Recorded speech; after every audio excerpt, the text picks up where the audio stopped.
খান ১৯৯৯ সালে প্রথম চুক্তিবদ্ধ হন। সবাই তো সুখী হতে চায়। চলচ্চিত্রে আফতাব খান টুটুল পরিচালিত এই চলচ্চিত্রের মধ্য দিয়েই তিনি প্রথম ক্যামেরার সামনে দাঁড়িয়েছিলেন। এতে তার বিপরীতে ছিলেন আরেক নবাগত করিম শেখ।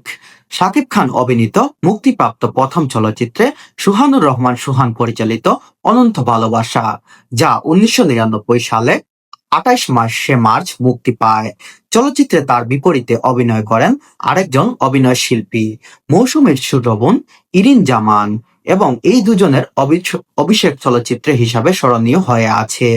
অনন্ত ভালোবাসা খুব একটা সফল না হলেও নায়ক হিসাবে শাকিব খান সবার দৃষ্টি আকর্ষণ করেন।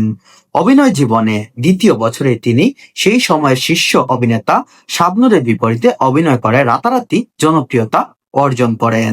তখন ছিল শাবনূরের রাজত্ব।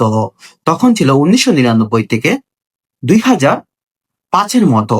তখন ছিল বাংলা ইন্ডাস্ট্রিতে শাবনূরের রাজত্ব। তখন শাবনূর একাই দাপট করে বেড়াচ্ছিলেন টলিউড ইন্ডাস্ট্রি। তখন সেখানেই হঠাৎ করে আগমন ঘটলো শাবনূরের সাথে অভিনেতা মেগাস্টার শাকিব খানের। কিন্তু তাদের জুটি বাংলাদেশের ইতিহাসের দর্শকরা এমনভাবে গ্রহণ করে নিয়েছে, তাদের সিনেমা দেখে অনেকেই কান্না করে দিত। ভালোবাসার আবেগ ছোঁয়া তাদের দুজনের মধ্যে দিয়েই অনেক